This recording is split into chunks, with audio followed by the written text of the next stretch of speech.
ஐயனார் துணை அடுத்த வர எபிசோடில் பார்த்தீங்கன்னா ஒரு சைடு பார்த்திங்க அப்படின்னா வீட்டில் வந்து கோச்சிக்கிட்டு சோழன் பண்ண தப்புனால நிலா வந்து வீட்டை விட்டு கிளம்பி போயிட்டாங்க.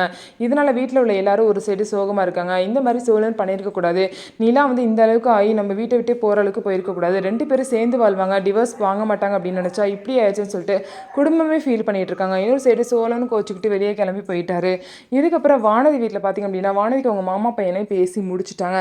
வானதி ஒரு சைடு நான் பேச்சுக்கு தான் சொன்னேன், அதுக்கு நீங்கள் வந்து நிச்சயம் பண்ணி கல்யாணமே பண்ணி வச்சிருவீங்களான்னு சொல்லிட்டு இருக்காங்க. இவளெல்லாம் நம்பவே கூடாதுமா, இவ இப்போ ஒன்று சொல்கிறா அப்புறம் ஒன்று சொல்கிறா அப்படின்னு சொல்லிட்டு வீட்டில் உள்ள எல்லாரும் வானதி ஒரு சைடு திட்டிகிட்டு இருக்காங்க. வானதி பாண்டிக்கு கால் பண்ணுறாங்க, பாண்டியும் எடுக்க மாட்டாங்க, வீட்டில் உள்ள பிரச்சனைனால எடுக்க மாட்டாங்க. அதுக்கப்புறம் பார்த்தீங்க அப்படின்னா திடீர்னு பல்லவன் வந்து நிலாவுக்கு கால் பண்ணுறாங்க. கால் பண்ணி அழுகுறாங்க. ஏன் அழுகுற, என்னாச்சு அப்படின்னு சொல்லிட்டு நிலாவும் கேட்குறாங்க. இல்லை நீ சோழன் எனக்கு ஆக்சிடென்ட் ஆயிடுச்சு, எல்லாரும் இப்போ ஹாஸ்பிட்டல் தான் இருக்குன்னு சொல்லிட்டு அழுதுகிட்டே பல்லவனும் சொல்கிறாங்க. நான் உடனே கிளம்பி வரேன்னு சொல்லிட்டு நிலாவும் கிளம்பி போகிறாங்க. சோழன் அந்த நிலைமையில பார்த்ததுக்கு அப்புறமாவது நிலாவுக்கு மனசு மாறுமா, சோழன் கூட சேர்ந்து வாழ்வாங்களா அப்படின்னு சொல்லிட்டு வெயிட் பண்ணி பார்க்கலாம். நம்ம வீடியோ உங்களுக்கு பிடிச்சிருந்தா நம்ம வீடியோவை லைக் பண்ணிவிட்டு பாருங்கள்.